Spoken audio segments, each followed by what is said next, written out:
Probably a lot of you know the story of the two salesmen who went down to Africa in the 1900s. They were sent down to find if there was any opportunity for selling shoes. And they wrote telegrams back to Manchester. And one of them wrote, "Situation hopeless, stop, they don't wear shoes." And the other one wrote, "Glorious opportunity, they don't have any shoes yet." Now, there's a similar situation in the classical music world, because there are some people who think that classical music is dying, and there are some of us who think you ain't seen nothing yet. And rather than go into statistics and trends and tell you about all the orchestras that are closing and the record companies that are folding, I thought we should do an experiment tonight. An experiment. Actually, it's not really an experiment because I know the outcome. But it's like an experiment. Now, before we start, I need to do two things. One is I want to remind you of what a 7-year-old child sounds like when he plays the piano. Maybe you have this child at home. He sounds something like this.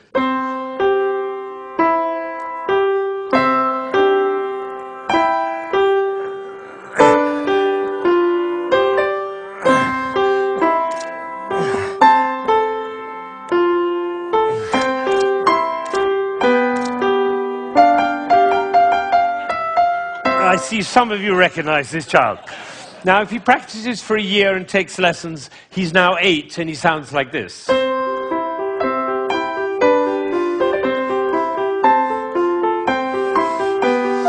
And then he practices for another year and takes lessons, now he's 9.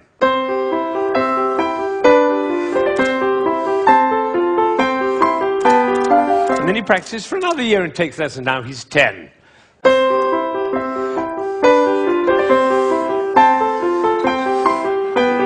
At that point, they usually give up. Now, if you'd waited for one more year, you would have heard this.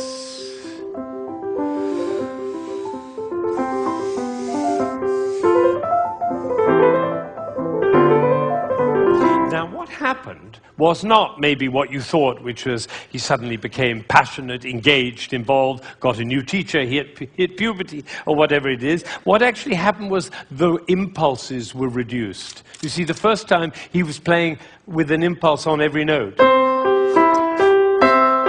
And the second, with an impulse every other note. You can see it by looking at my head. The 9-year-old put an impulse on every 4 notes. And the 10-year-old on every 8 notes. And the 11-year-old, one impulse on the whole phrase. I don't know how I got into this position. I didn't say I'm going to move my shoulder over, move my body. No, the music pushed me over, which is why I call it one buttock playing. Can be the other buttock. You know, a gentleman was once watching a presentation I was doing, and I was working with a young pianist. He was the president of a corporation in Ohio. And I was working with this young pianist, and I said, the trouble with you is you're a 2-buttock player. You should be a 1-buttock player. And I moved his body like that while he was playing. Suddenly the music took off. Took flight. There was a gasp in the audience when they heard the difference. And then I got a letter from this gentleman. He said, I was so moved, I went back and I transformed my entire company into a 1-buttock company. Now, the other thing I want to do is to tell you about you. There are 1,600 people, I believe. My estimation is that probably 45 of you are absolutely passionate about classical music. You adore classical music. Your FM is always on that classical dial. And you have CDs in your car. And you go to the symphony. And your children are playing instruments. You can't imagine your life without classical music.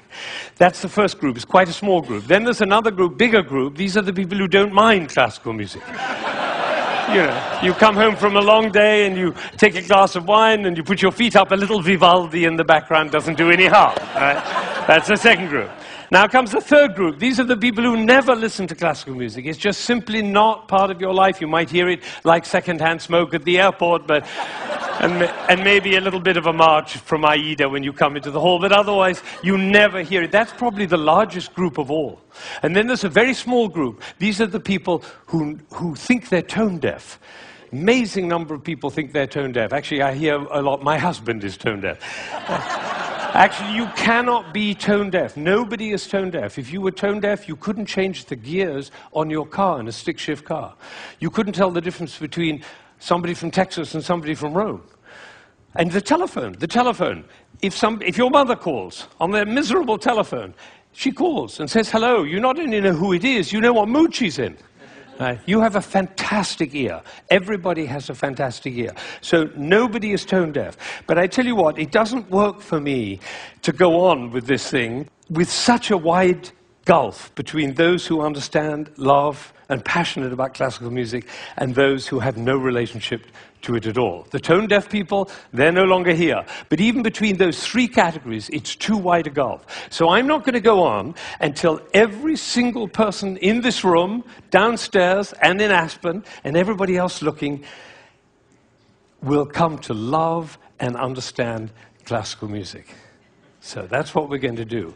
Now, you notice that there is not the slightest doubt in my mind that this is going to work, if you look at my face, right? It's one of the characteristics of a leader that he not doubt for one moment the capacity of the people he's leading to realize whatever he's dreaming. Imagine if Martin Luther King had said, "I have a dream!" Of course, I'm not sure they'll be up to it. All right, so I'm going to take a piece of Chopin. This is a beautiful prelude by Chopin. Some of you will know it.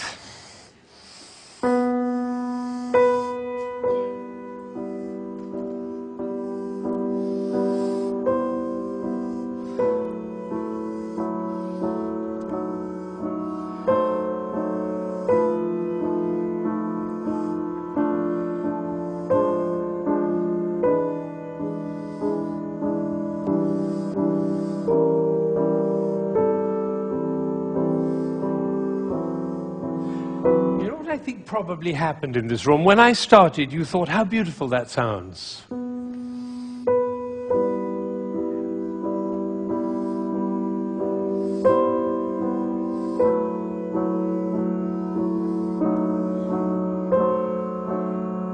I don't think we should go to the same place for our summer holidays next year.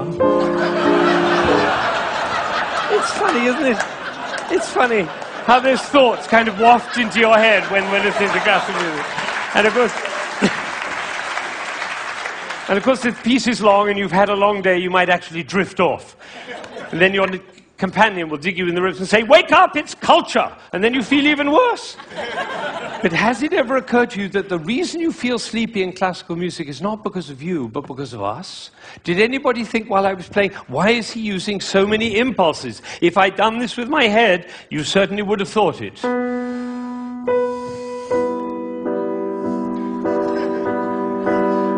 And for the rest of your life, every time you hear classical music, you'll always be able to know if you hear those impulses. So let's see what's really going on here. We have a B. This is a B. The next note is a C. And the job of the C is to make the B sad. And it does, doesn't it?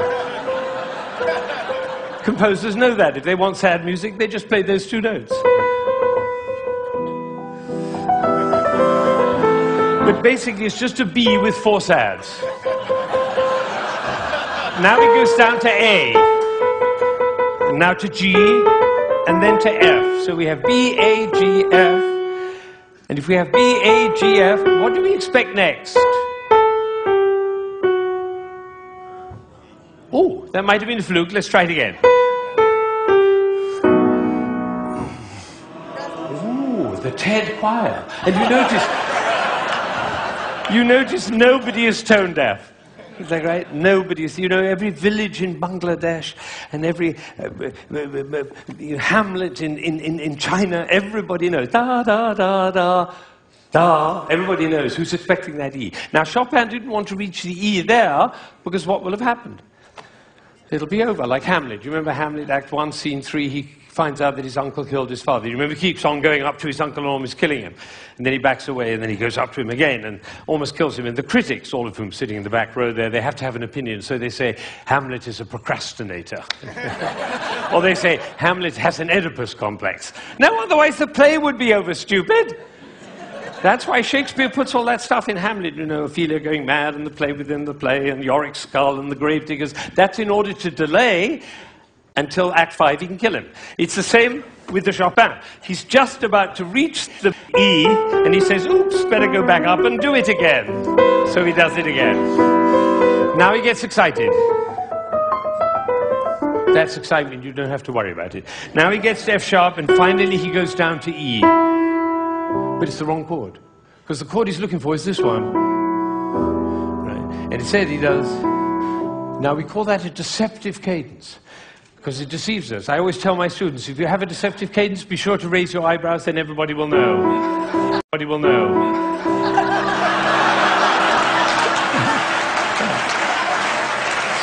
All right.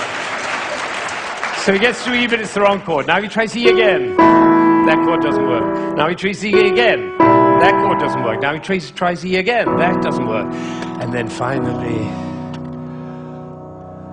there was a gentleman in the front row who went, like that. It was the same gesture he makes when he comes home after a long day, turns off the key in his car and says, I'm home. Because we all know where home is. So this is a piece which goes from away to home. And I'm going to play it all the way through, and you're going to follow. B, C, B, C, B, C, B, D, down to A, down to G, down to F, almost goes to E, but otherwise the play would be over. Goes back up to B, gets very excited, goes to F sharp, goes to E, it's the wrong chord, it's the wrong chord, it's the wrong chord, and finally goes to E, and it's home. And what you're going to see is one buttock playing. Because for me to join the B to the E, I have to stop thinking about every single note along the way and start thinking about the long, long line from B to E. Right? You know, we were just in South Africa, and you can't go to South Africa without thinking of Mandela in jail for 27 years. What was he thinking about? Lunch? No, he was thinking about the vision for South Africa and for human beings. That's what this is about vision. This is about the long line, like the bird who flies over the field and doesn't care about the fences underneath, all right? So now you're going to follow the line all the way from B to E. And I have one last request before I play this piece all the way through. Would you think of somebody who you adore who's no longer there? A beloved grandmother, a lover, somebody in your life who you love with all your heart, but that person is no longer with you. Bring that person into your mind, and at the same time, follow the line all the way from B to E, and you'll hear everything that Chopin had to say.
Now, you may be wondering. You may be wondering. You may be wondering why I'm clapping. Well, I did this at a school in Boston with about 70 seventh graders, 12-year-olds. And I did exactly what I did with you, and I told them and explained them the whole thing. And at the end, they went crazy, clapping. They were clapping. I was clapping. They were clapping. Finally, I said, "Why am I clapping?" And one of these little kids said, "Because we were listening." Think of it, 1,600 people, busy people, involved in all sorts of different things, listening, understanding, and being moved by a piece by Chopin. Now that is something. Now, am I sure that every single person followed that, understood it, was moved by it? Of course I can't be sure, but I tell you what happened to me. I was in Ireland during the Troubles 10 years ago, and I was working with some Catholic and Protestant kids on conflict resolution, and I did this with them. Risky thing to do, because they were street kids. And one of them came to me the next morning, and he said, "You know, I've never listened to classical music in my life, but when you played that shopping piece," he said, "my brother was shot last year, and I didn't cry for him. But last night, when you played that piece, he was the one I was thinking about. And I felt the tears streaming down my face, and you know, it felt really good to cry for my brother." So I made up my mind at that moment that classical music is for everybody. Everybody. Now, how would you walk? Because you know my profession, the music profession, doesn't see it that way. They say 3% of the population likes classical music. If only we could move it to 4%, our problems would be over. I say, how would you walk?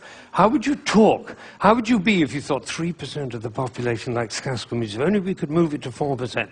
How would you walk? How would you talk? How would you be if you thought everybody loves classical music? They just haven't found out about it yet. See, these are totally different worlds.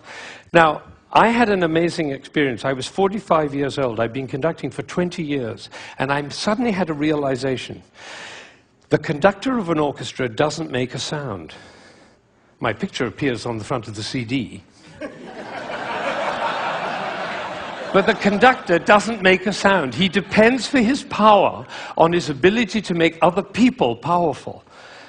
And that changed everything for me. It was totally life-changing. People in my orchestra came up to me and said, "Ben, what happened?"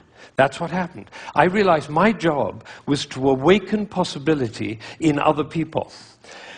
And of course, I wanted to know whether I was doing that. And you know how you find out? You look at their eyes. If their eyes are shining, you know you're doing it. You could light up a village with this guy's eyes. Right, so if the eyes are shining, you know you're doing it. If the eyes are not shining, you get to ask a question. And this is the question. Who am I being that my player's eyes are not shining? We can do that with our children too. Who am I being that my children's eyes are not shining? That's a totally different world. Now, we're all about to end this magical on the mountain week, and we're going back into the world. And I say it's appropriate for us to ask the question, who are we being as we go back out into the world? And you know, I have a definition of success. For me, it's very simple. It's not about wealth and fame and power. It's about how many shining eyes I have around me. So now I have one last thought, which is that it really makes a difference what we say, the words that come out of our mouth. I learned this from a woman who survived Auschwitz, one of the rare survivors. She went to Auschwitz when she was 15 years old, and her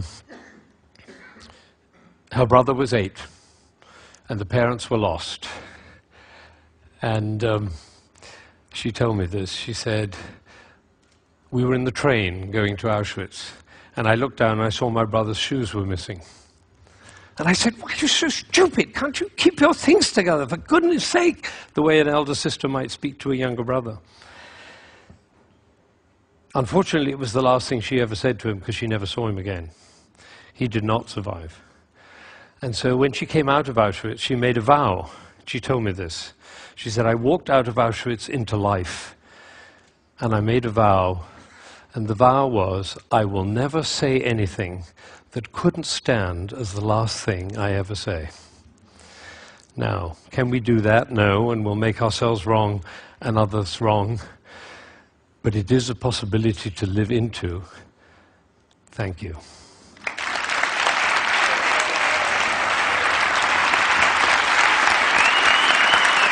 Shining eyes. Shining eyes.